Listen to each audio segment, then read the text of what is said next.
त्रयं नमस्कृत्य तदुक्तिः परिभाव्य च वैयाकरणसिद्धान्त कौमुदीयं विरच्यते। श्री गुरुचरणकमलेभ्यो नमः। आज से हम लोग पंचमी विभक्ति का अध्ययन करने जा रहे हैं। पंचमी विभक्ति का विधान करने वाला सूत्र है अपादाने पंचमी। तो अपादान अर्थ में पंचमी विभक्ति का विधान करता है। प्रश्न होता है कि अपादान किसको कहते हैं।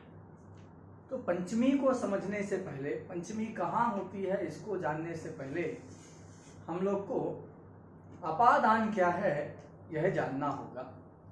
अतः अपादान को बतलाने के लिए सूत्र उपस्थित है। ध्रुवम पाये अपादानम, यह सूत्र विद्यमान है। इस सूत्र में देखिए 3 पद है। पहला पद है ध्रुवम, यह प्रथमा के एकवचन का है। इसके बाद अपाये, यह सप्तमी के एकवचन का है। और अपादानम, यह प्रथमा के एकवचन का है। तो ये त्रिपदात्मक अपादान संज्ञा विधायक सूत्र है ध्रुवम पाये पादा। अपादानम यह संज्ञाबोधक पद है और अपाये ध्रुवम यह संज्ञीबोधक दल है। सूत्र को समझने से पहले सूत्र के अवयव जो पद हैं, सूत्र घटक जो पद हैं, उन प्रत्येक पदों के अर्थ का ज्ञान आवश्यक है। इसलिए ग्रंथकार स्वयं ही उन पदों की व्याख्या करते हैं। अपाय शब्द यहां दिया है। इस अपाय शब्द का क्या अर्थ होता है? तो ग्रंथकार अपाय की मीनिंग लिखते हैं अपायो विश्लेषहा। अपाय का मतलब क्या है? विश्लेष। अपाय का अर्थ होता है विश्लेष। ये विश्लेष शब्द भी व्याख्या सापेक्ष है। विश्लेष कहने से भी संपूर्ण अर्थ अवगत नहीं हो रहा है, ज्ञात नहीं हो रहा है। अतः विश्लेष मतलब क्या होगा ये भी हमको विचार करना चाहिए, क्योंकि ये भी कठिन शब्द समझ में आ रहा है। तो विश्लेष का मतलब क्या है? तो विश्लेष शब्द का अर्थ होता है विभाग। विभाग कैसे होता है? तो देखिए, दो जो पहले से संयुक्त हैं, जैसे ये हमारे हाथ दोनों संयुक्त हैं, अथवा ये बोर्ड है, तो बोर्ड में देखिए पेन का स्पर्श कराते हैं तो पेन का ये संयोग हो गया और इसमें क्रिया हुई तो ये बाहर आ गया। तो ये जो पहले संयुक्त थे उनमें से किसी एक में भी क्रिया हुई, तो क्रिया होने के बाद जो विभाग उत्पन्न होता है, संयोग नाश होकर के जो विभाग उत्पन्न होता है, उसी विभाग को ही विश्लेष कहते हैं। तो विश्लेष शब्द का अर्थ क्या है? तो हम क्या समझेंगे? विभाग। विश्लेष शब्द का अर्थ क्या है? ये विभाग अर्थ होता है। विभाग कैसे होता है? तो हम लोगों ने जाना कि जो पहले से संयुक्त है, जिनका संयोग ही नहीं है, उनका विभाग नहीं हो सकता है। विभाग हमेशा कैसे होता है? संयोग पूर्वक होता है। विभाग कैसे होता है? संयोग पूर्वक विभाग होता है। मतलब पहले संयोग रहेगा, फिर उस संयोग के बाद संयोग का नाश होकर के ही विभाग होता है।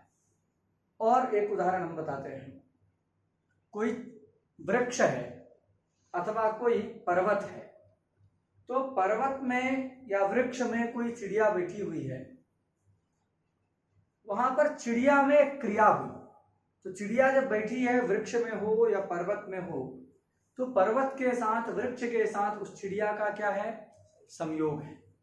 और उन दो में से एक जो चिड़िया है, वृक्ष कहीं जा नहीं सकता, पर्वत कहीं जा नहीं सकता, वो तो अचल है। लेकिन उनमें से एक जो है, कौन? चिड़िया। उस चिड़िया में क्रिया हुई, चिड़िया में व्यापार हुआ। तो चिड़िया जब वहां से उड़ गई, वो चली गई, तो चिड़िया के चलने से क्या हो गया? जो चिड़िया और वृक्ष का संयोग था, उस संयोग का नाश हो गया। तो संयोग नाश के द्वारा विभाग उत्पन्न होता है। यहाँ सीधे संयोग पूर्वक का तात्पर्य, इसको संयोग पूर्वक न लेकर क्या करना? संयोग नाश पूर्वक। क्या कहेंगे? मतलब पहले संयोग रहता है और संयोग नाश जब होगा तभी विभाग उत्पन्न होगा। तो संयोग नाश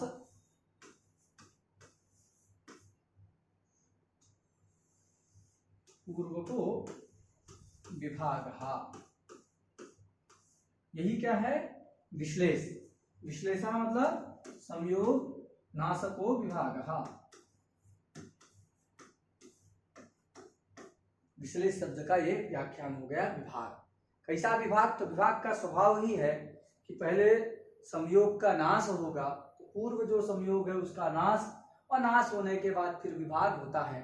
हमने अभी चिड़िया और वृक्ष, चिड़िया और पर्वत के दृष्टांत से हम लोगों ने समझा कि अन्यतर में क्रिया हुई, किसी एक में ही क्रिया हो रही, चिड़िया में, दोनों में नहीं हो रही है।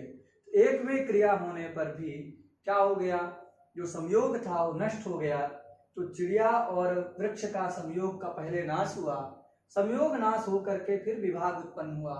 तो विभाग का मतलब क्या होता है? तो संयोग नाश पूर्वक विभाग ये होता है, और यही संयोग नाश पूर्वक विभाग ही विश्लेष शब्द का अर्थ है। बात समझ गई? तो ये विश्लेष शब्द का अर्थ हो गया। फिर यहाँ देखिए अपाय सप्तमी है ना, अपाय का अर्थ विश्लेष।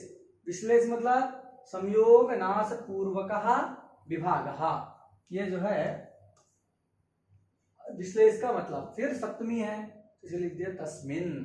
तस्मिन मतलब संयोग नाश पूर्वके विभागे साध्ये। अगर वह विभाग साध्य हो, संयोग नाश पूर्वक क्या हो, विभाग यदि साध्य है, विभाग को यदि उत्पन्न करना है, तो क्या होगा, अपादान संज्ञा। किसकी अपादान संज्ञा होगी? सूत्र में पद दिख रहा है एक, ध्रुवम। ध्रुवम शब्द का क्या अर्थ है? तो ध्रुवम शब्द का अर्थ ग्रंथकार लिखते हैं अवधिभूतम।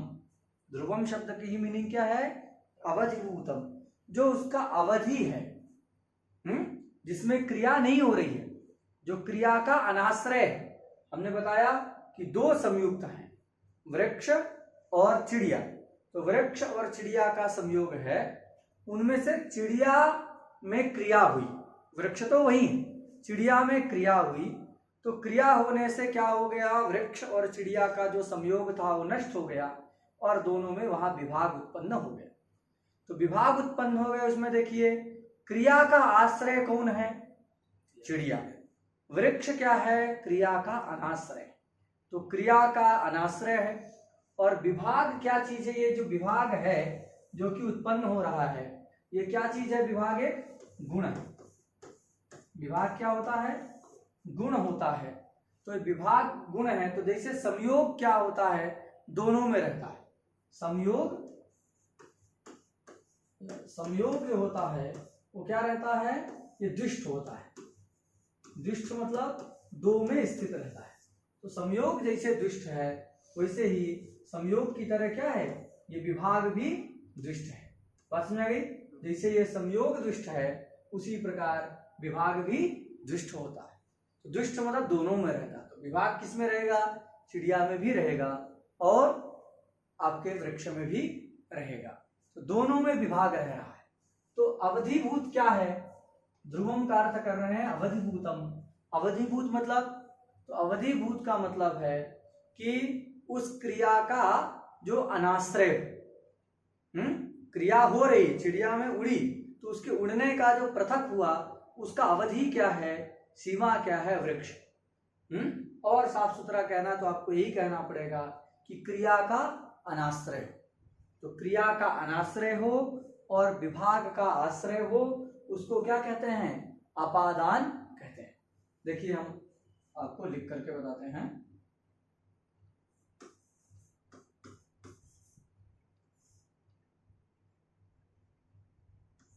विभाग किससे हुआ? क्रिया से। एक में क्रिया हुई तो क्रिया से विभाग उत्पन्न हुआ। तो विभाग कैसे होता है? क्रियाजन्य होता है। तो क्रियाजन्य जो विभाग,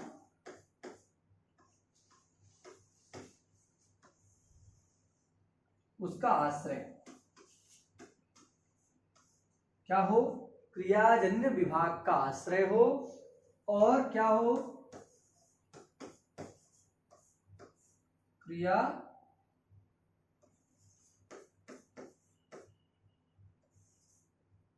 और क्रिया का क्या हो, अनाश्रय, क्रिया का अनाश्रय हो, उसी को क्या कहते हैं, उसको हम अपादान कहते हैं। अवधिभूत करना है, अवधिभूतम का ही हम व्याख्या करेंगे।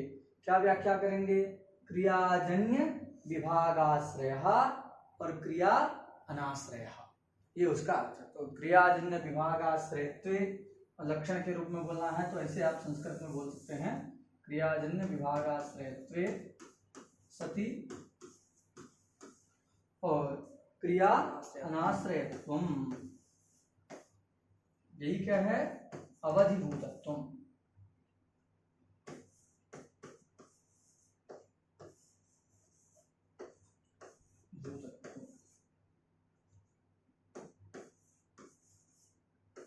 अवधिभूतत्व मतलब क्या है, अवधिभूत की अपादान संज्ञा करना है। अवधिभूतत्व मतलब क्रियाजन्य विभागाश्रयत्वे सति क्रिया अनाश्रयत्वम, ये जो है इसका हम लोगों ने क्या किया, लक्षण किया अवधिभूत का। एक दूसरा उदाहरण से देखिए, यहां तो हमने बता दिया वृक्ष, जैसे वृक्ष है और यहां आपका चिड़िया है, तो वृक्ष और चिड़िया में तो हम लोगों ने देख लिया है कि चिड़िया में क्या हुई, क्रिया हुई, क्रिया चिड़िया में हो रही है। तो क्रिया से क्या उत्पन्न हुआ, विभाग, क्रियाजन्य विभाग हो रहा है। और उस विभाग का आश्रय कौन है, तो ये विभाग है, दोनों में रह रहा है। विभाग किन में रह रहा है, विभाग जो है ये वृक्ष में भी रहेगा, विभाग जो है चिड़िया में भी रहेगा। तो विभाग दोनों में रह रहा है, तो वृक्ष में रह रहा है कि नहीं, रह रहा है, दोनों में रह रहा है, उससे हमको लेना देना नहीं है। वृक्ष जिसकी हमको अपादान संज्ञा करना है उस वृक्ष में रहना चाहिए। तो विभाग वृक्ष में रह रहा है, तो विभागाश्रयत्व आ गया। क्रिया से, ये चिड़िया में क्रिया हुई, उड़ने वाली क्रिया, तो क्रिया से जन्य क्या हो गया, विभाग, उस विभाग का आश्रय वृक्ष है। और जो क्रिया हो रही है उस क्रिया का आश्रय चिड़िया है, क्रिया का अनाश्रय वृक्ष है, अतः वृक्ष जो है क्या हो जाएगा, अवधिभूत हो जाएगा। बस में आ गई। और दूसरा उदाहरण आप देखिए,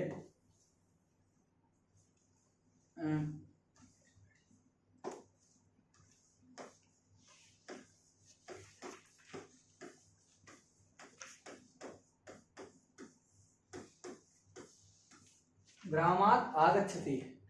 तो ग्रामात् आगच्छति यहां पर क्या होता है कि ग्राम से आ रहा है, ग्राम से आ रहा था। पहले क्या था, ग्राम में उसका संयोग था, ग्राम में रह रहा था, तो ग्राम के साथ देवदत्त का संयोग था। यहाँ रामः ले लिया, ग्रामात् आयाति, रामः ग्रामात् आया, रामो ग्रामात् आया।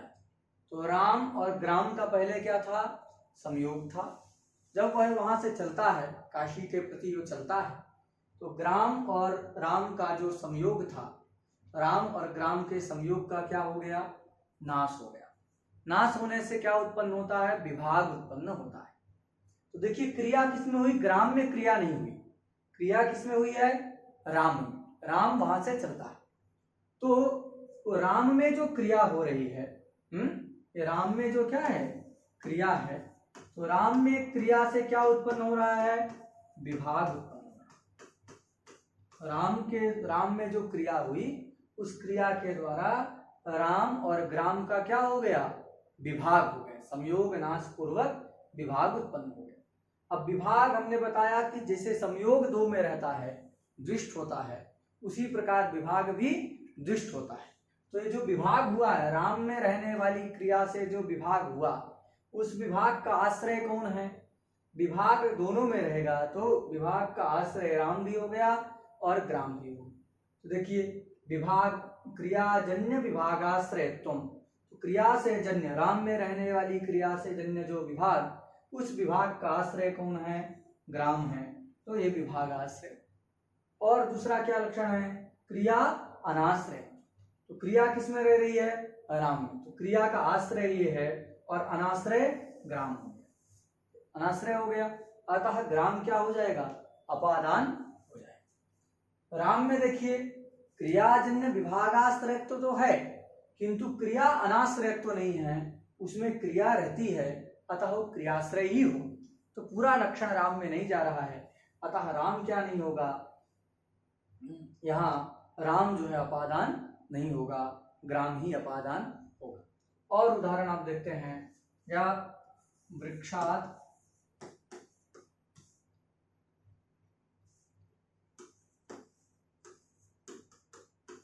पत्रम पतत, वृक्षात पत्रम पतत, यहाँ भी क्या है, वृक्ष में क्रिया, पत्र में क्रिया हुई, किसमें क्रिया हुई, इस पत्र में क्रिया होती है। तो पत्र में क्रिया जब हुई, तो पत्र में क्रिया होने से क्या हुआ, पत्र पहले कहाँ था, वृक्ष में संबद्ध था, तो वृक्ष के साथ पत्र का संबंध था, और वहां क्या हुआ कि पत्र का क्या हुआ, वृक्ष से विभाग हुआ, उसमें पत्र में क्रिया हुई, तो पत्ता जो है वहां से वृक्ष से नीचे गिरता है। जब गिरना चालू किया तो वहां क्या हो गया, पत्र में रहने वाली जो पतनक क्रिया है, क्या क्रिया है, पतनक क्रिया है, तो पत्र में रहने वाली पतनक क्रिया के द्वारा एक पत्र और वृक्ष दोनों का विभाग हुआ, और उस विभाग का आश्रय कौन है, वृक्ष है, और क्रिया का अनाश्रय भी वृक्ष है, अतः वृक्ष की अपादान संज्ञा हो जाएगी। इस प्रकार जो है हम लोगों को समझना है। अवधि और विभाग में क्या अंतर है, जैसे अवधि लोक में जो इस अर्थ के लिए प्रसिद्ध है अवधि, विभाग तो क्रिया से उत्पन्न होने वाला एक गुण है, और अवधि क्या है, सीमा, तो पृथक है ना, अवधि का ही हम लक्षण कर रहे हैं, ये आश्रय जिसमें क्रिया नहीं हो रही है। तो विभाग तो फल है, विभाग क्या है, क्रिया से उत्पन्न होने वाला जो विभाग है वो फल है, और अवधि क्या है, उसमें विभाग रहता है। विभाग अवधि नहीं है, विभाग का आश्रय जो है अवधि होता है, और उसमें क्रिया ना रहे तो, जैसे गांव से आया तो विभाग हो गया, तो विभाग का अवधि कौन है, ग्राम। प्रयाग से काशी आता है तो प्रयाग से विभाग हुआ, दोनों का, प्रयाग और देवदत्त का विभाग हुआ। विभाग कहाँ रहता है, तो प्रयाग में रहता है, तो विभाग का क्या है, प्रयाग अवधि, तो विभाग क्या नाम से, विभाग नहीं है प्रयाग, तो विभाग और अवधि दोनों पर्यायवाची नहीं है, दोनों अलग अलग वस्तु हैं, इसको जो है ठीक से समझ लेना चाहिए। तो हमको लगता है आप अपादान को समझ गए हो, लेकिन एक दो स्थलों में कुछ समस्या होती है, उनको लेकर के हम विचार बताते हैं।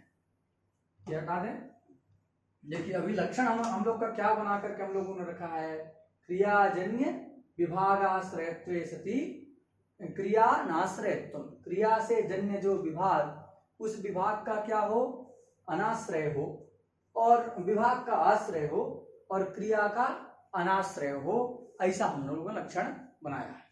तो एक वाक्य है, अभी आगे आएगा, लेकिन संप्रदान संज्ञा, ये अपादान संज्ञा पढ़ रहे हैं तो इसी क्रम में उसको बताते हैं, क्योंकि वो विषय इसी का है। उदाहरण अगले सूत्र में दिया है, क्या है,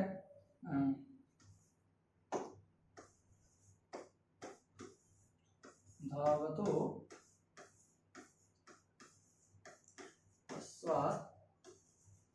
पतन,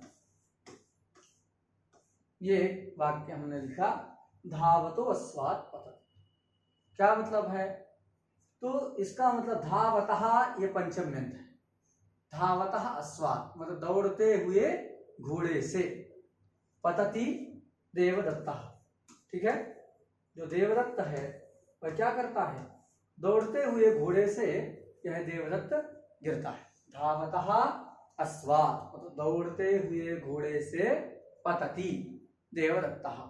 अब ये जो देखो पतति देवदत्ता, यहाँ पर अश्व और देवदत्त, अश्व और देवदत्त, इन दोनों का क्या हो रहा है, विभाग हुआ है। पतन क्रिया किसमें हुई, देवदत्त में पतनक क्रिया, पतनक क्रिया अश्व में नहीं, अश्व तो दौड़ता जा रहा है, अश्व दौड़ता जा रहा है, पतनक क्रिया किसमें हो रही है, देवदत्त।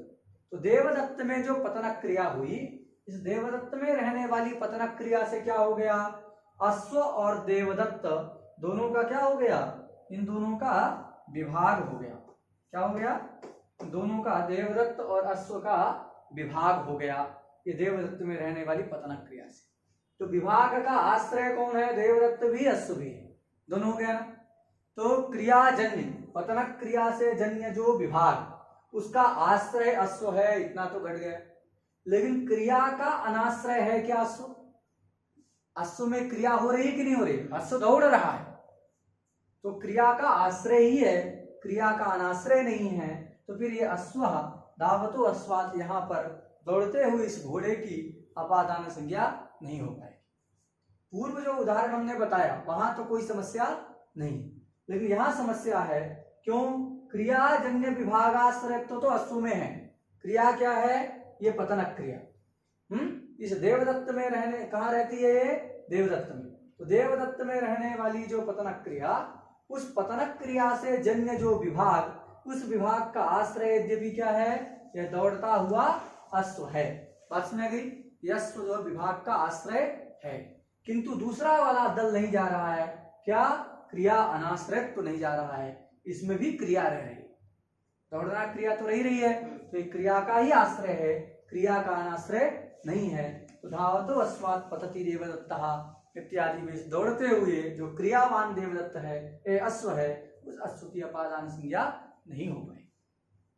इसके लिए हम क्या करेंगे? लक्षण तो हमारा यही है, इसमें एक विशेषण डाल देंगे कि क्रिया से क्या लेना है, तो प्रकृत धात्वर्थ क्रिया लेना है। क्या लेना है?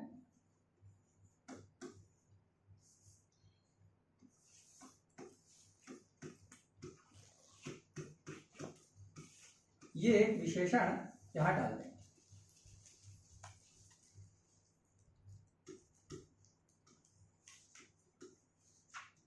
ये विशेषण डाल दिए, क्रिया में विशेषण है प्रकृत धात्वर्थ क्रिया, और नीचे वाले में भी क्रिया में वही विशेषण डाल देंगे, प्रकृत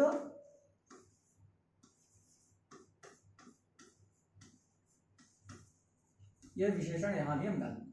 तो अब क्या लक्षण हो गया हमारा? ये प्रकृत धात्वर्थ क्यों डालना है? तो ये प्रयोजन आप याद रखिएगा, क्योंकि ये जो अश्व है ये भी क्रियाश्रय ही है, चलनक क्रिया का आश्रय है, ये दौड़ रहा है, धावनक क्रिया का आश्रय ही अश्व हो रहा है। अतः अश्व की क्रिया अनाश्रय ना होने के कारण अपादान संज्ञा नहीं हो पा रही थी, इसलिए हमने क्या डाल दिया? प्रकृत धात्वर्थ क्रियाजन्य विभागाश्रयत्वे सति प्रकृत धात्वर्थ क्रियानाश्रयत्वम्, ये हमने डाल दिया। ये प्रकृत धातु, यहां देखिए क्या है? प्रकृत धातु का उल्लेख है, प्रकृत धात्वर्थ क्रिया। तो प्रकृत धातु का मतलब क्या होता है?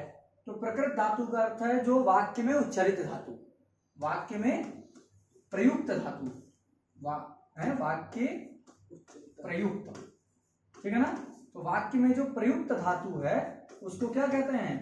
प्रकृत धातु कहते हैं। तो वाक्य क्या है? धावतो अश्वात् पतति देवदत्तः। तो इस वाक्य में देखिए, धावतो अश्वात् पतति देवदत्तः, इस वाक्य में प्रकृत धातु क्या है? मतलब वाक्य में प्रयुक्त धातु कौन सी है? वाक्य में प्रयुक्त धातु है ये पत धातु, है कि नहीं? वाक्य में प्रयुक्त धातु है पत धातु। तो पत धात्वर्थ क्रिया, कौन सी क्रिया हुई? पतनक क्रिया। तज्जन्य जो विभाग, उस पतनक क्रिया से जन्य जो विभाग, उस विभाग का आश्रय देवदत्त भी है, अश्व भी है, कोई दिक्कत नहीं, अश्व में आ गया। दूसरा दल क्या है? प्रकृत धात्वर्थ जो क्रिया, उस क्रिया का अनाश्रय। तो प्रकृत धात्वर्थ क्या है? प्रकृत धातु पद धातु, प्रकृत धात्वर्थ क्रिया मतलब पतनक क्रिया। पतनक क्रिया देवदत्त में है कि घोड़े में है? पतनक क्रिया देवदत्त में है। देवदत्त पतनक क्रिया का क्या हो गया? आश्रय हो गया, और अश्व क्या हो गया? अनाश्रय। यद्यपि अश्व में क्रिया है, लेकिन कौन क्रिया नहीं है? प्रकृत धात्वर्थ क्रिया नहीं। यहाँ तो धावनक क्रिया है, धावनक क्रिया, यहाँ उसके लिए कोई वाक्य शब्द नहीं है ना। तो प्रकृत धात्वर्थ जो है, प्रकृत धातु जो हो गई पत धातु, पत धात्वर्थ जो क्रिया है पतनक क्रिया, उसका आश्रय तो देवदत्त है, अनाश्रय अश्व हो जाएगा। अतः अश्व की क्या हो जाएगी? अपादान संज्ञा सिद्ध हो जाएगी, कोई दिक्कत नहीं होगी। तो कोई पूछेगा कि अपादान का मतलब क्या है? तो अपादान का अर्थ तो क्या होता है? अवधिभूत, ध्रुवम, विश्लेष को, विभाग को उत्पन्न करने में जो अवधिभूत हो उसकी ही अपादान संज्ञा होती है। अवधिभूतम मतलब क्या है? तो उसका लक्षण हम लोगों ने जाना, प्रकृत धात्वर्थ क्रियाजन्य विभागाश्रयत्वे सति प्रकृत धात्वर्थ क्रिया अनाश्रयत्वम अवधिभूतत्वम, यही अवधिभूतत्व है। और ये कैसे आया है? तो हम लोगों ने इसकी चर्चा पहले कर दिया है। तो यहाँ पर भी जहाँ अश्व क्रियावान है वहां पर भी अब कोई दिक्कत नहीं है, क्योंकि प्रकृत धात्वर्थ का निवेश कर दिया गया। क्या हटा दें? हाँ, होता है। दावतः उसका विशेषण है, दोनों अभेद है ना, तो वहां भी हो जाएगा। अथवा विशेषण, हाँ वही है, समान विभक्ति होती है ना, विशेष विशेषण में समान विभक्ति होती है, इसलिए करनी है। चलिए, तो ये लक्षण जो हम लोगों ने घटा लिया। एक और स्थल है, वहां भी बता करके हम लोग आगे बढ़ेंगे। क्या प्रयोग होता है?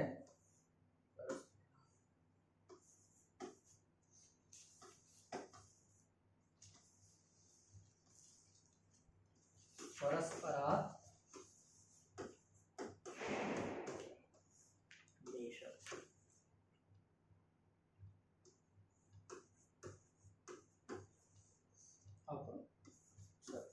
ठीक है,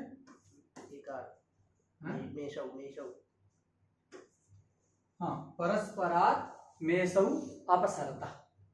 संधि कर देंगे तो ता को ना हो जाएगा, यरो नासिके नासिको हुआ से पुस्तक में परस्परान मेषा अपसरता, यहाँ पर अवादेश करके लिखा है।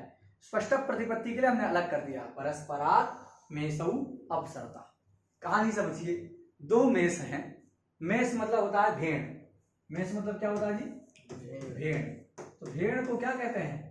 मेष कहते हैं। शायद आप लोग देखे हों, मेषों को लड़ाया जाता है, मेला एला में सब दिखता है। तो क्या होता है, दो मेष हैं, एक मेष इधर से दौड़ते हुए आ रहा है, एक इधर से दौड़ते हुए आ रहा है, दोनों टकराते हैं और इतना जोर से टकराते हैं कि दोनों फिर अपने आप क्या होते हैं, पीछे की ओर खिसक जाते हैं, ऐसे पीछे खिसक जाते हैं। अब ये खिसके, पहले संयोग हुआ, दौड़ करके आए तो क्या हुआ, दोनों का ऐसे संयोग हुआ, फिर दोनों में क्या हो गया, विभाग उत्पन्न हो। तो विभाग क्रिया से उत्पन्न है कि नहीं? तो मेषों का जो विभाग उत्पन्न कर रहे हैं, विभाग हुआ दोनों में, तो विभाग में जो अवधिभूत होगा, उस अवधिभूत की क्या करेंगे, अपादान संज्ञा करेंगे। तो कैसे अपादान संज्ञा हो गई, कौन अवधिभूत? तो अवधिभूत का लक्षण क्या है हमारा, प्रकृत धात्वर्थ क्रियाजन्य विभागाश्रयत्वे से। तो प्रकृत धातु क्या है यहाँ, श्री धातु। क्या धातु है, श्री गतौ। आप लगा है उपसर्ग, अपसरति, खिसकने अर्थ में, खिसक जाते हैं। ऐसा नहीं कि कूद के चले जाते, खिसकना, ये खिसकने अर्थ में जो सर्प किसी से बनता है, श्री धातु से ही सर्पा बनता है, खिसक खिसक के चलता है, सर्पति लोग कहते हैं, किसको थोड़ा मतलब सर्प, सर्पति। तो श्री गतौ धातु है, उसी से बना है अपसरता, दोनों खिसकते हैं। तो यहाँ प्रकृत धातु कौन हो गई जी, श्री धातु हो। श्री धातु का अर्थ क्या है, शरण। श्री धातु का अर्थ क्या है, शरण। शरणम नाम वही खिसकना, शरण मतलब खिसकना, गमन विशेषी है, गमन विशेषी है शरणम, ये श्री धातु का अर्थ। तो प्रकृत धात्वर्थ क्रिया हो गई शरणक क्रिया, उससे होने वाला जो विभाग, दोनों मेषों का विभाग हुआ, तो विभागाश्रय तो किसमें आ जाएगा, दोनों ही मेषों में आएगा कि नहीं आएगा, मेष खिसक रहे हैं, तो दोनों में क्या हो गया, विभागाश्रय तो आ गया। दोनों को बताने के लिए शब्द यहाँ क्या प्रयुक्त है, परस्पर। तो परस्पर जो दोनों है, दोनों में विभागाश्रय है। तो पहला लक्षण घट गया, पहला दल, प्रकृत धात्वर्थ, प्रकृत धातु मतलब श्री धातु, प्रकृत धात्वर्थ क्रिया मतलब शरणक क्रिया, उस शरणक क्रिया से जन्य जो विभाग है, परस्पर विभाग है, उस विभाग का क्या है, आश्रय, ये परस्पर हो जाएंगे। आश्रय कौन हो गया, दोनों परस्पर ही उस विभाग के आश्रय। दूसरा दल देखो, प्रकृत धात्वर्थ क्रिया क्या हो गई, वही शरणक क्रिया।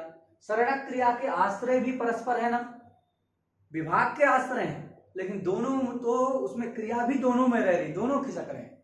तो फिर यहाँ ये परस्पर की अपादान संज्ञा कैसे, ये तो परस्पर जो दोनों हैं वो क्या है, विभाग के आश्रय हैं, किंतु वो क्रिया के भी आश्रय हैं, क्रिया भी दोनों में रह रही है मेषों में, वो क्रिया के अनाश्रय नहीं हुए।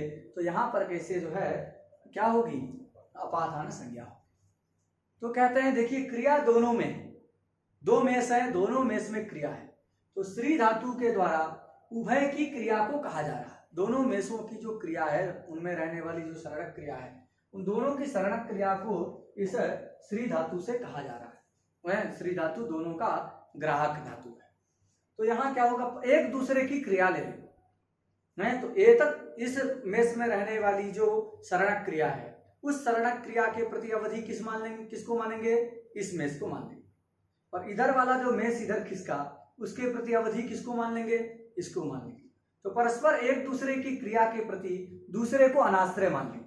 दोनों मेष, दो मेष हैं, कितने मेष हैं, दो, तो दो मेष है, समझो कि एक यहाँ, एक ये मेष है और एक ये, तो ये दो मेष हैं। इसमें रहने वाली जो क्रिया है वो क्रिया इसमें नहीं रहेगी ना। स्त्री धातु दोनों की क्रिया को कह रहा है, ठीक से समझिए। इस मेष की क्रिया को भी स्त्री धातु कहता है, द्विवचन है, और इस मेष की क्रिया को भी स्त्री धातु कहता है। एक ही धातु दोनों मेषों की क्रियाओं को कह रहा है। किंतु ये बताइए, धातु भले कहे तो इस क्रिया को, मतलब इस एक नंबर वाला जो मेष है, उस एक नंबर वाले मेष में रहने वाली जो क्रिया है, उस क्रिया का आश्रय यह मेष होगा कि यह मेष होगा? यही होगा ना। तो उसका आश्रय यह हो गया, अनाश्रय हो जाए। और इस दूसरे नंबर के मेष में रहने वाली जो क्रिया है उसका आश्रय दूसरा वाला होगा, अनाश्रय क्या हो जाएगा? ये वाला होगा। तो परस्पर एक दूसरे में रहने वाली जो क्रिया है, तो उसमें रहने वाली क्रिया का ये अनाश्रय, इसमें रहने वाली क्रिया का ये अनाश्रय, तो परस्पर एक दूसरे में रहने वाली क्रिया के प्रति क्या है? वो अनाश्रय हो जाएंगे। अतः ये जो परस्पर है इसकी भी क्या हो जाएगी? अपादान संज्ञा हो जाएगी। तो परस्परात् मेषौ अपसरतः, ये भी प्रयोग बन जाएगा, कोई दिक्कत नहीं हो। तुम्हारा लक्षण क्या है अवधिभूत का? प्रकृत धात्वर्थ क्रियाजन्य विभागाश्रयत्वे सति प्रकृत धात्वर्थ क्रिया अनाश्रयत्वम अवधिभूतत्वम, ये अवधिभूतत्वम है। और जो अवधिभूतम तत्कारकम, जो अवधिभूत कारक है वही कारक क्या होता है? अपादान संज्ञक होता है। ये जो कारकम आया है तो कारके के अधिकार के कारण है। कारके में प्रथमार्थ में सप्तमी है जिसका अर्थ कारकम। संज्ञा क्रम में पठित है, संज्ञा प्रकरण के अंतर्गत है। अतः संज्ञम पद का लाभ होता है। सर्वम वाक्यम क्रियायाम परिसमाप्यते से स्यात् का लाभ होता है। तो हमारा क्या अर्थ बन गया? तो अर्थ बना अपायो मतलब विश्लेषा, विश्लेषा मतलब विभाग, विश्लेष का मतलब आवृत्ति करा रहे हैं, ठीक से सुन लीजिए कि अपायः का मतलब विश्लेष, विश्लेष मतलब विभाग। विभाग कैसे होता है? संयोग नाश पूर्वक विभाग होता है। पहले संयोग का नाश होगा फिर विभाग। संयोग नाश पूर्वक विभाग, ये जो है विश्लेष का अर्थ।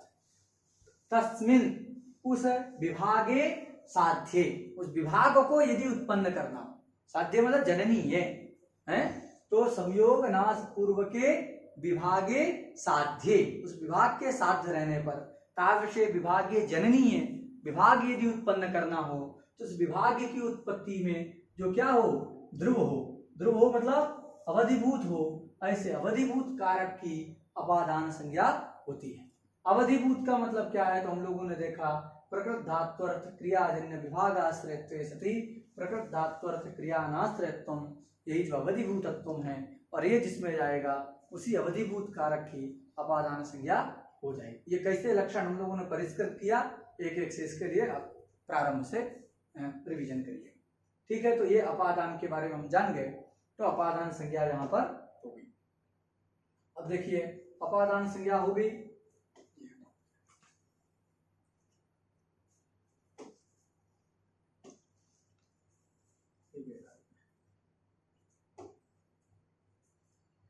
तो अपादान संज्ञा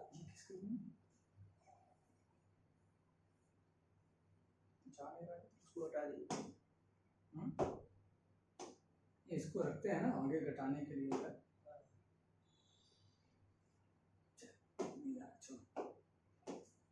हटा ही देते हैं, ये भी हटा।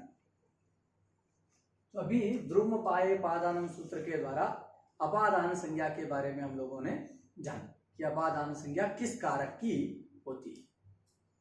अब नियम है या संज्ञा सा सा फलवती।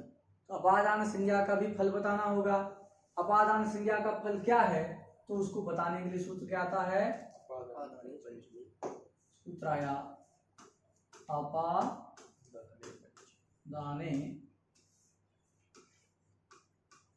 पंचमी, अपादाने पंचमी, ये सूत्र उपस्थित है। अपादाने में क्या विभक्ति है? ये सप्तमी के एक वचन का रूप है।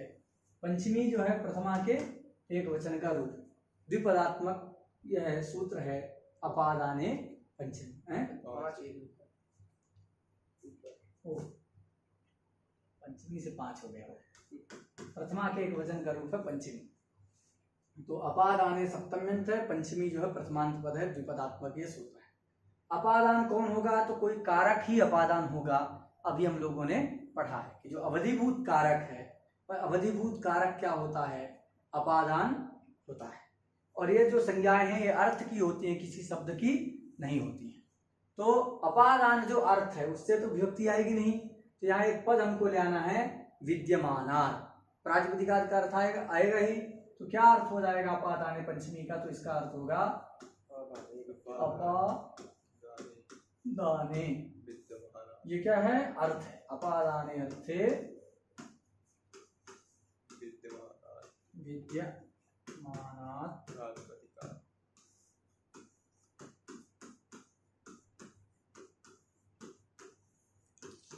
अपादाने अर्थे विद्यमानात् प्रातिपदिका पंचमी स्यात्। ये जो है इसका अर्थ स्पष्ट ही है। अपाद विद्यमानात् इस पद का अध्यार किए हैं, प्रातिपदिकात् का अधिकार है, क्या अर्थ हो जाएगा? अपादाने विद्यमान, अधिकार नहीं है वो, मतलब विभक्ति उससे प्रातिपदिक से ही होती है, इसलिए प्रातिपदिकात् भी आ जाएगा। क्या अर्थ होगा? अपादाने अर्थे विद्यमानात् प्रातिपदिकात् पंचमी स्यात्। तो अपादान अर्थ में विद्यमान जो प्रातिपदिक है उस प्रातिपदिक से, मतलब उसका वाचक जो प्रातिपदिक है उस प्रातिपदिक के बाद में पंचमी विभक्ति होती है। उदाहरण से समझिए, क्या उदाहरण दिया? ग्रामार आयाति। ये आयाति का अर्थ क्या है जी? इसका अर्थ है आगच्छति। आयाति का अर्थ क्या है? आगच्छति। यहाँ पर या धातु, जैसे गम धातु होते हैं ना, ये आंग तो उपसर्ग है, दोनों जगह आंग उपसर्ग है, उधर गम धातु है, यहाँ या प्रापणे धातु है। ये अरे हो गया इस, ठीक है। ग्रामार आयाति। तो यहाँ देखो हम पहले पढ़ चुके हैं विस्तार से, बस एक झटती देख लेते हैं कि जो ग्राम है अपादान है कैसे है। तो यहाँ गांव से आ रहा है तो ग्राम और देवदत्त एक डाल देना, राम ग्रामान आयाति। तो राम और ग्राम का क्या हुआ? विभाग हुआ।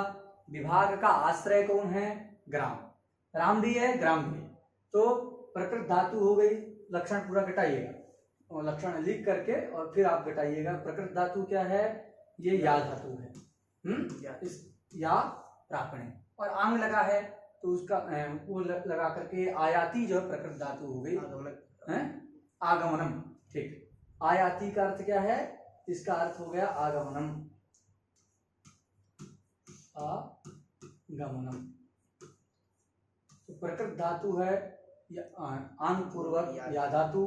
प्रकृत धात्वर्थ क्रिया क्या हो गई? आगमनक क्रिया। आगमनक क्रिया जन्य जो क्या है? ग्राम और राम का विभाग, उस विभाग का आश्रय ग्राम है ना, तो विभाग का आश्रय ग्राम हो गया।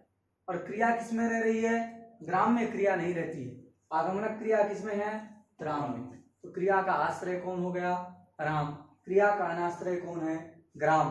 अतः ग्राम क्या है? ये जो है अपादान हो गया। अपादान का लक्षण ग्राम में घट रहा है, तो अपाद ये अवधिभूत है, अतः अवधिभूत जो ग्राम है इस कारक की अपादान संज्ञा द्रुम पाये पादान इस पूर्व सूत्र में के द्वारा हो जाएगी। अपादान का फल क्या है कि ग्राम वाचक जो शब्द है उससे बाद में पंचमी विभक्ति आ गई। पंचमी आने के बाद जो है ये जो है पंचमी में आता है यहाँ गसी, गसी आता है, फिर उसको गसी के स्थान पर क्या कर देते हैं? आद आदेश कर देते हैं। टा गसी के सामिनात स्या, तो टा गसी के सामिनात स्या से आद आदेश करके रामात ग्रामात ऐसा जो है बन जाता है। कोई दिक्कत नहीं। इसके बाद क्या उदाहरण है?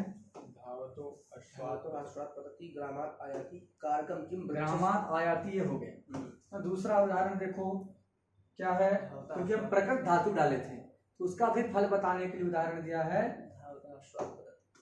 लिख के एक बार बता देते हैं। धावतो अश्वात पतति देवदत्ता। धावतो अश्वात पतति देवदत्ता। यहाँ देखिए प्रकृत धातु क्या है? ये प्रकृत धातु का निवेश करने का ही ये फल बताने के लिए कि यहाँ पर प्रकृत धातु का भी निवेश करना है, केवल क्रिया का अनाश्रय कहने से काम नहीं चलने वाला है, इस बात को बताने के लिए यह दूसरा उदाहरण भी ग्रंथकार ने दिया है। तो प्रकृत धातु क्या है? पत धातु। प्रकृत धात्वर्थ क्रिया क्या है? पतनक क्रिया। क्या क्रिया है? पतनक क्रिया। उस पतनक क्रिया से जन्य जो विभाग है, किन दो का विभाग हो रहा है? अश्व और देवदत्त, इन दोनों का विभाग हो रहा है। पतनक क्रिया से जन्य जो विभाग है, इन अश्व और देवदत्त का विभाग, उस विभाग का आश्रय अश्व है कि नहीं है? अश्व है, तो विभागाश्रय तो आ गया। दूसरा क्या है? प्रकृत धातु हो गई पद धातु। प्रकृत धातु अर्थ क्रिया क्या है? पतनक क्रिया। उस पतनक क्रिया का आश्रय कौन है? देवदत्त। अनाश्रय कौन है? अश्व। अश्व नहीं गिर रहा, अश्व तो दौड़ रहा, तो पतनक क्रिया का अनाश्रय अश्व है, अतः अश्व की अपादान संज्ञा हो जाएगी। और अपादान संज्ञा होने के बल पर पंचमी अपादाने पंचमी सूत्र के द्वारा अश्व पद से पंचमी आ गई, जिससे अश्वात ऐसा पद बन गया। उसका विशेषण है धावतः, अतः इससे भी पंचमी व्यक्ति हो जाती है। ठीक है। कारकम किम वृक्ष से पर्णम पतति। अगर यदि ऐसा देखा जाए तो अश्व भी तो अलग कहीं ना कहीं सौरभ भूमि के खंड से ऐसा वो होगा, तो फिर वो होगा, अलग होगा। जैसे देखो पर्वत से एक दूसरा वाक्य बताते हैं, क्या है? हम ऐसा तुम चाह रहे हो ना,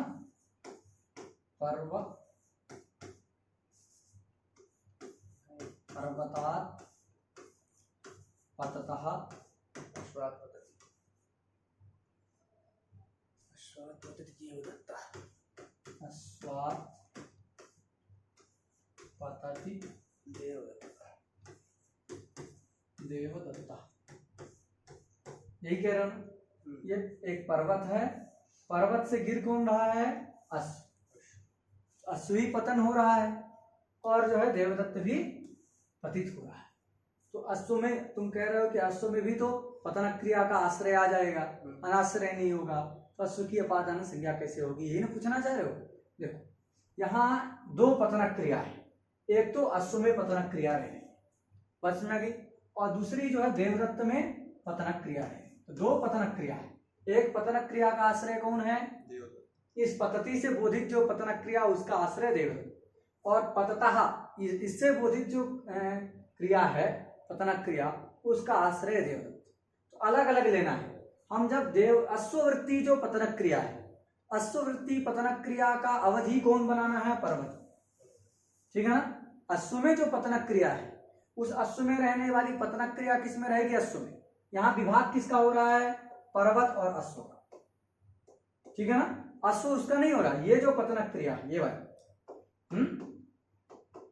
तो ये जो पतनक क्रिया है, इस पतनक क्रिया से देवदत्त और अश्व का विभाग नहीं। पहले कौन गिरा? घोड़ा गिरा, फिर घोड़े से वो बाद में गिरता है। तो यहाँ ये जो पतनक क्रिया बोधित हो रही है, इस पतनक क्रिया के प्रकृत धातु पत धातु ये दिख रही है, पत धातु से जन्य क्रिया होगी पतनक क्रिया। उस पतनक क्रिया से जन्य जो विभाग है वो दोनों में रहता है कि नहीं? तो इसमें आ गया, विभाग रह गया। और ये पतनक क्रिया किसमें है? अश्व में। पर्वत नहीं ना गिरेगा, तो ये जो है पतनक क्रिया का आश्रय जो है हो गया अश्व, और उस अश्व में रहने वाली पतनक क्रिया का अनाश्रय कौन हो गया? पर्वत। पर्वत की अपादान संज्ञा हो गई बस में। तो पर्वत को अवधि मान करके, मतलब देवदत्त अश्व में रहने वाली जो क्रिया है, अश्व में रहने वाली पतनक क्रिया के प्रति कौन अवधि है? पर्वत जो अवधि है, अतः इसकी अपादान संज्ञा। अश्व में भी पंचमी दिख रही है, ये कैसे अपादान है? तो देवदत्त में रहने वाली जो पतनक क्रिया है, उस पतनक क्रिया का अनाश्रय अश्व है कि नहीं? इसलिए इस क्रिया को लेकर के इसकी अपादान संज्ञा है। ठीक है, कोई दिक्कत नहीं है ना। और लक्षण में कोई जो दोष नहीं आएगा। अलग अलग पतनक क्रिया है, एक ही पतनक क्रिया नहीं। चलो, तो यहाँ भी समन्वय हो जाएगा। आगे देखो, कारकम तुम वृक्ष से पर्णम पतति। हाँ, इसमें क्या दिया है?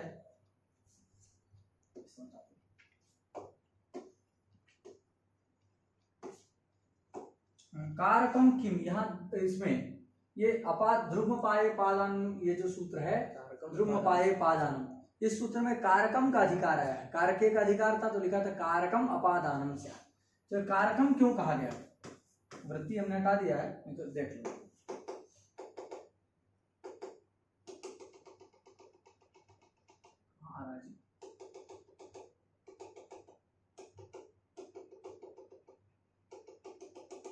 इतने में तो लिख ही दिए थे, हटाओ इसको। इतना प्रपंच किए लेकिन आया नहीं। अभी अपादाने पंचमी में कारकम नहीं आता है। कारके की अनुवृत्ति किसमें है? इस ध्रुवपाये पादानम सूत्र में।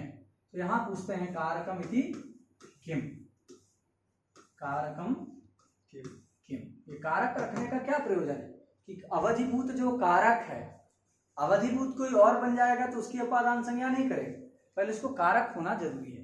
तो अवधिभूत जो कारक है उस कारक की अपादान संज्ञा होगी। ऐसा क्यों कहा है, क्या लिखा, कारकम किम वृक्षस्य पर्णम पतति, वृक्षस्य पर्णम पतति। वृक्षस्य पर्णम पतति में देखिए जो वृक्ष है, ये वृक्ष क्या है, ये कारक नहीं है। वृक्ष पतन क्रिया को उत्पन्न नहीं करता है। कारक कौन होता है, तो कारक होता है जो क्रिया का जनक, क्रिया का क्या हो, जनक। तो क्रिया के जनक को ही क्या कहते हैं, कारक कहते हैं। क्रिया का जो जनक है उसको क्या कहते हैं, कारक कहते हैं। ये पतनक क्रिया हो रही है, पतनक क्रिया को कौन उत्पन्न कर रहा है, पर्ण। वृक्ष उत्पन्न नहीं कर रहा, उपर्ण किसका है, वृक्ष का। तो वृक्ष का अन्वय पतनक क्रिया में नहीं, क्रियान्वयित्वम कारकत्वम कहेंगे तो भी यहां नहीं जाएगा। क्या है, क्रियान्वयित्वम, तो क्रियान्वयित्वम ये भी कारक का लक्षण करेंगे। तो क्रिया जनकत्वम करिए, तो क्रिया का जनक पर्ण है, पतनक क्रिया का वृक्ष नहीं है। अन्वय भी करेंगे तो पतनक पर्ण का ही कर्तृत्व उसमें अन्वय है, वृक्ष का उसमें अन्वय नहीं है। वृक्ष का अन्वय कहाँ है, पर्ण के साथ। वृक्ष संबंधी यत् पर्णम तत्कर्तृकम पतनम, क्या बोधित होता है, वृक्ष संबंधी जो पर्ण तत्कर्तृक, पर्ण कर्तृक पतन, ये बोध होता है। तो पर्ण ही पतनक क्रिया का करता है और पतनक क्रिया में पर्ण ही अन्वित होता है। तो क्रियान्वयित्वम कहिए चाहे क्रिया जनकत्वम कहिए, दोनों पक्ष में पर्ण ही कारक बन रहा है। ये वृक्ष कारक नहीं हो रहा है क्योंकि वो क्रिया का जनक भी नहीं है और अन्वय भी इसका कहाँ हो रहा है, पर्ण में हो रहा है, क्रिया में अन्वय नहीं हो रहा है। अतः वृक्ष की क्या नहीं हुई, वृक्ष की यहाँ पर अपादान संज्ञा नहीं होती। अगर कारक नहीं कहते तो पर्णम पतति, तो पर्ण का अवधि क्या है, वृक्ष, जो पतन हो रहा है उस पतन का अवधि तो वृक्ष है ही, तो वृक्ष की भी क्या होने लगती, अपादान संज्ञा होने लगती। लेकिन यहाँ पर क्या नहीं है, वृक्ष जो है कारक ही नहीं है, अतः अवधिभूत होने पर भी उसकी क्या नहीं होती है, अपादान संज्ञा नहीं होती है। अवधिभूत होने के साथ साथ क्या चाहिए, उसको कारक होना भी चाहिए। बात समझ गई। और जब अगर अपादान तादृश विवक्षा होगी तब तो वृक्षात पर्णम पतति प्रयोग भी होता ही। लेकिन जब वृक्ष का अन्वय पर्ण में विवक्षित है, वृक्ष संबंधी जो पर्ण, वृक्ष संबंधी जो पर्ण तत्कर्तृक पतनम, इस प्रकार की जब विवक्षा है तब तो वृक्ष जो है कारक नहीं है, इसलिए अवधिभूत होने पर भी इसकी अपादान संज्ञा नहीं होती है। अपादान संज्ञा ना होने से वृक्ष शब्द से क्या नहीं आती, पंचमी व्यक्ति नहीं आती, अपितु संबंध में क्या व्यक्ति आ जाती है, षष्ठी। तो संबंध में षष्ठी आकर के जो है वृक्षस्य पर्णम पतति, ये वाक्य बनता है। चलो, ये कारकम किम किसके लिए है, ध्रुवपाये पादानम के लिए पूछा गया है। अपादान पंचमी में नहीं। चलो, इसी में एक वार्तिक पठित है, उसको भी हम लोग पढ़ लेते। जुगुप्सा विराम प्रमादार्थानाम उपसंख्यानम, जुगुप्सा विराम प्रमादार्थानाम उपसंख्यानम, प्रमादार्थानाम उपसंख्यानम।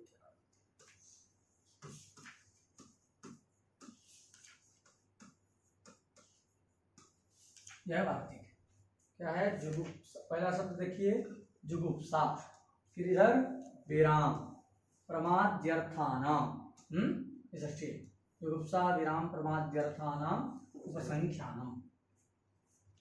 ये भी क्या करता है, पंचमी विभक्ति का विधान करता है। तो ये देखिए अर्थ पहले बताया, कितने अर्थ हैं, तो एक जुगुप्सा अर्थ है। जुगुप्सा का मतलब क्या होता है जी, निंदा। जुगुप्सा का अर्थ क्या है, निंदा। फिर क्या है, विराम, विराम का अर्थ क्या है, विरति। विराम का अर्थ क्या है, उससे अलग हो जाना, जो कोई आप काम कर रहे हैं उससे आपकी विरति हो जाना जो है, यही विराम, विरति ही विरामम। और प्रमाद का मतलब क्या होता है, तो प्रमाद का अर्थ होता है अनवधानता। प्रमाद शब्द का क्या अर्थ होता है, अनवधानता। नहीं समझ में आया, अनवधानता मतलब असावधानी। अनवधानता का अर्थ क्या है? इसका मतलब है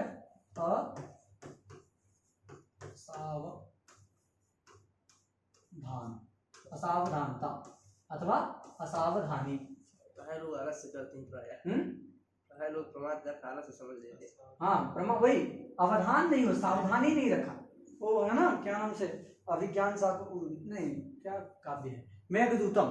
तो मेघदूतम में वो क्या करता है, जो रहता है वो यक्ष, तो क्या करता है, कुबेर का पुष्प, वो माली रहता है, तो कुबेर के यहाँ पुष्प पूजा के लिए पुष्प पहुंचाना उसका जो है क्या रहता है, ड्यूटी रहती है, उसकी सेवा रहती है। लेकिन वो आलस्य के कारण, कुछ आलस्य हो गया अथवा सावधानी नहीं रख पाया, नूतन विवाह उसका हुआ था, तो उसमें जो पहुंच नहीं पाया समय पर, तो वो रुष्ट हो गए। तो क्या लिखा वहां, प्रमाद शब्द का प्रयोग किया है, स्वाधिकारात प्रमत्ता। तो उसका जो अधिकार है, जो उसकी सेवा निश्चित की गई थी, उससे क्या कर दिया, वो प्रमत्त हो गया हो। मतलब उसमें क्या रहा, उसने कई बड़ी अवधानता नहीं रखी, मतलब बड़ी सावधानी नहीं रखी। सावधान रहता उस सेवा के प्रति, जो प्रमाद नहीं होता ना। तो प्रमाद का मतलब क्या होता है, प्रमाद का मतलब होता है अनवधानता, इसलिए कहते हैं अप्रमाद रखिए। स्वाध्याय में क्या करिए, है प्रमाद, स्वाध्याय मा प्रमदा। प्रमाद मतलब अनवधानता मत करिए, एकदम उसके प्रति सजग रहिए, हैं, सन्नद्ध रहिए। तो अनवधानता मतलब असावधानता, सावधानी जो है ना रखना, यही प्रमाद है। तो ये सब है, जुगुप्सा मतलब निंदा, है, विराम मतलब विरति, प्रमाद मतलब अनवधानता। तो जुगुप्सा विराम प्रमादार्थानाम, तो इन अर्थ वाली जो धातु, ठीक है ना, जुगुप्सा विराम प्रमादार्थानाम समासया, जुगुप्सा च विरामश्च प्रमादश्च इति जुगुप्सा विराम प्रमादाः, जुगुप्सा विराम प्रमादाः अर्थः येषां, ते जुगुप्सा विराम प्रमादार्थाः तेषां जुगुप्सा विराम प्रमादार्थानां। तो जुगुप्सा या विराम अथवा प्रमाद है अर्थ जिन धातुओं का, उन जुगुप्साद्यर्थक धातुओं के प्रयोग रहने पर क्या अर्थ करेंगे, जुगुप्सादि, आदि से सब ले लें, तो जुगुप्सादि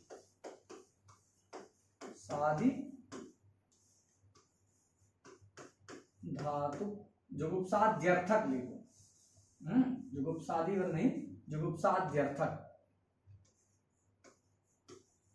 जुगुप्सा इत्यादि अर्थ में कोई दूसरी धातु भी हो सकती है। तो जुगुप्साद्यर्थक धातु प्रयोग कहाँ लगता है वार्तिक,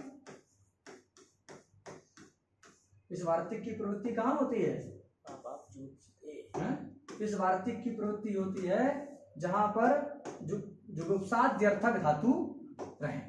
तो जुगुप्सा हो, विराम हो, प्रमाद हो, इनमें से किसी भी अर्थ वाली धातु का प्रयोग है तब ये वार्तिक प्रवर्तित होता है। तो याद रखिए कहाँ लगेगा ये, जुगुप्साद्यर्थक धातु प्रयोगे। तो जुगुप्साद्यर्थक जो धातु हैं उन धातुओं के प्रयोग रहने पर ही इस वार्तिक की प्रवृत्ति होती है। किससे करेगा विभक्ति, तो जिसकी प्रति, जिसके विषय में क्या हो, जुगुप्सा, तो किससे करेगा, जुगुप्सादि विषय जो है, जुगुप्सादि का जो विषय है तदवाचक शब्द से ही पंचमी विभक्ति करेगा।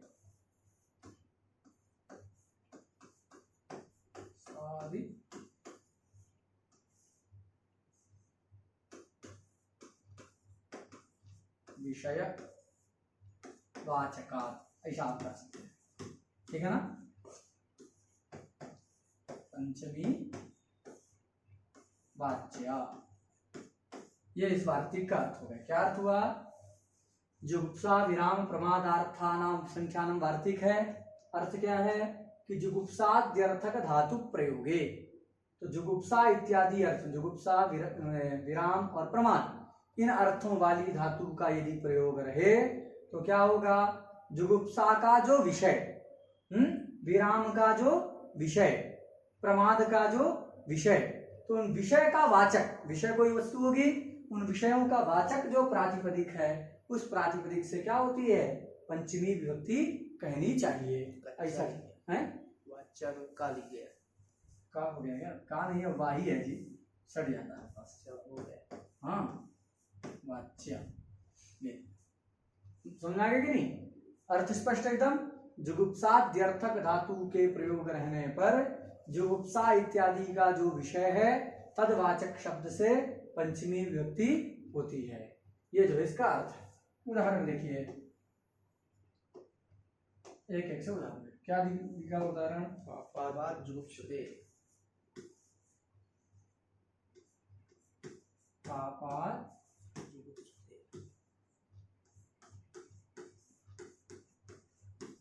पापाद जुगुप्सते। यहाँ देखो सबसे पहली शर्त क्या है, जुगुप्साद्यर्थक धातु का प्रयोग होना चाहिए, है कि नहीं है? जुगुप्सते है तो जुगुप्साद्यर्थक धातु हो गई जो है यहाँ गुप्त धातु, उस गुप्त धातु का प्रयोग है, संगंत गुप्त धातु है तो उसका प्रयोग यहाँ पर है। उस धातु के प्रयोग रहने पर क्या हो गया, जुगुप्सा का विषय क्या है? पाप। जुगुप्सा का विषय क्या है? पाप ही विषय है, तो उससे क्या हो रहा है, वो जो है जुगुप्सात मतलब क्या, पापात जुगुप्सते से बन गया। मतलब जुगुप्सा का निंदा का विषय क्या है? पाप। जुगुप्सा का जुगुप्साद्यर्थक धातु प्रयुक्त है और जुगुप्सा का विषय क्या है? पाप। अतः तदवाचक जो शब्द है उससे क्या हो गई, चतुर्थी विभक्ति पंचमी विभक्ति हो गई, तो पापात जुगुप्सते। मतलब पाप विषये जुगुप्सते, पाप के विषय में क्या करता है, उसमें जो निंदा करता है, पाप के विषय में जो जुगुप्सा करता है। तो यहाँ विषय ही आप समझ कर रखिएगा, पाप विषये जुगुप्सते। चलो फिर पापात विरमति,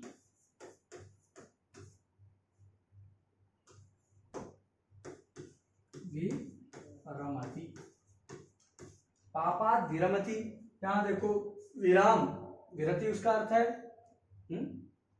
विरमति, सही है ना? हाँ, तो विरामार्थक धातु का यहाँ प्रयोग है, तो पहली शर्त मिल गई।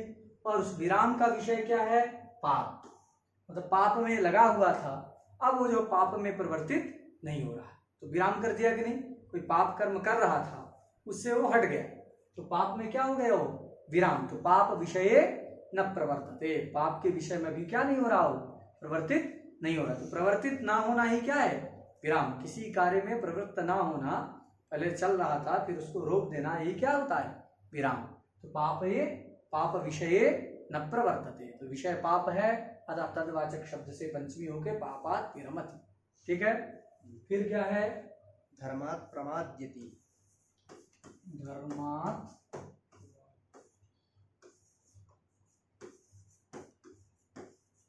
धर्मात् प्रमाद्यति। धर्म के विषय में क्या करता है? यहाँ देखो प्रमादार्थक धातु है, उसका प्रयोग है। प्रमाद का विषय क्या है? धर्म। धर्म में सावधानी नहीं रखता है, अनवधानता, आलस्य करता है। तो यहाँ पर जो है क्या है, उसका विषय धर्म है, अतः तदवाचक शब्द से पंचमी हो गई, तो धर्मात् प्रमाद्यति ये प्रयोग बना। यहाँ क्यों अलग से वार्तिक बनाना पड़ा? उदाहरण समझ में आ गया।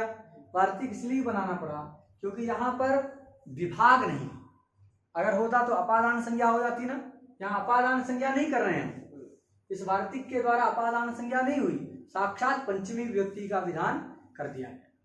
अपादान संज्ञा करने वाला सूत्र क्या है? ध्रुव पाये पादान। और वहां बताया गया कि अपाय का मतलब क्या है? विश्लेष। विश्लेष क्या होता है? संयोग नाश पूर्वक विभाग। यहाँ हो रहा है क्या? संयोग नाश पूर्वक विभाग नहीं है, तो संयोग नाश पूर्वक विभाग ना होने के कारण क्या नहीं होगा कि ध्रुव पाये पादान सूत्र के द्वारा इस पाप की, धर्म की क्या नहीं हो पाएगी? अपादान संज्ञा नहीं हो पाएगी, क्योंकि यहाँ विभाग ही नहीं है। विभागे जननीय उस सूत्र की प्रवृत्ति होती है कि विभाग मतलब संयोग नाश पूर्वक विभाग यदि उत्पन्न करना होगा तभी वह अपादान संज्ञा करता है। तो यहाँ क्या है?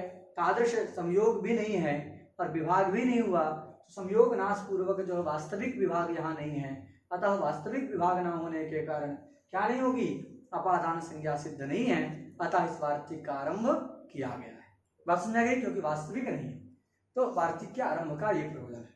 अन्य लोग क्या कहते हैं? वस्तुतः भाष्यकार ने इस वार्तिक का क्या कर दिया? प्रत्याख्यान कर दिया। क्या कर दिया?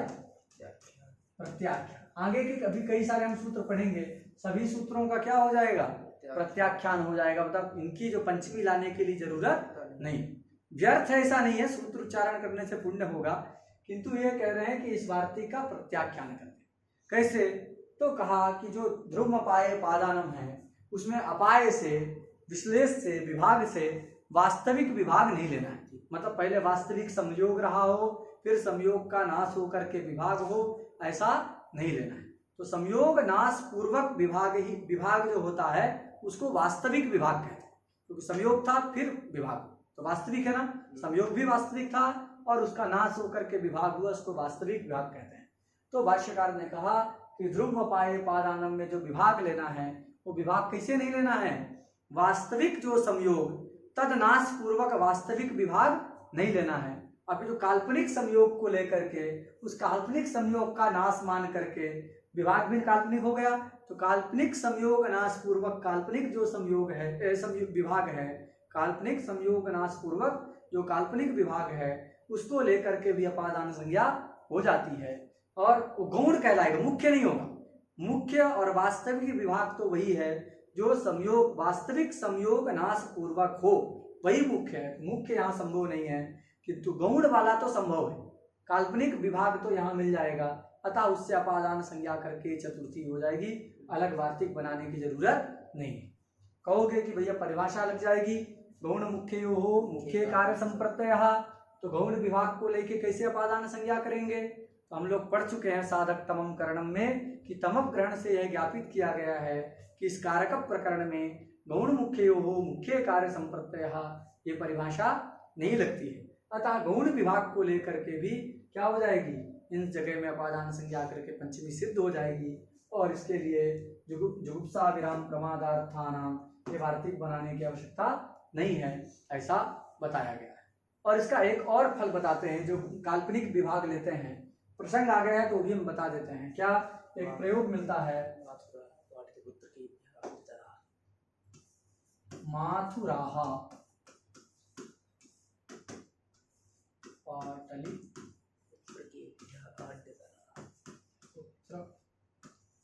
पुत्रकेभ्यः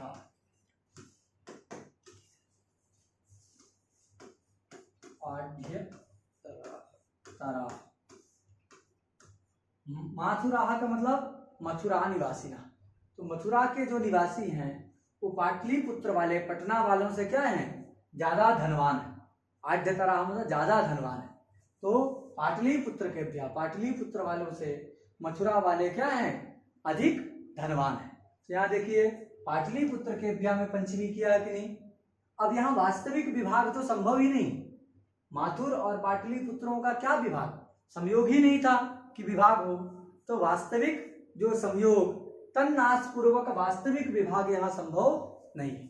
किंतु सूत्र में वास्तविक विभाग ही नहीं लेना है, अपितु काल्पनिक संयोग पूर्वक काल्पनिक विभाग भी ग्राह्य है, संयोग नाश पूर्वक काल्पनिक विभाग भी ग्राह्य है, ऐसा मान लेते हैं। तो यहाँ क्या हो गया, यहाँ पर भी अपादान संज्ञा हो जाएगा।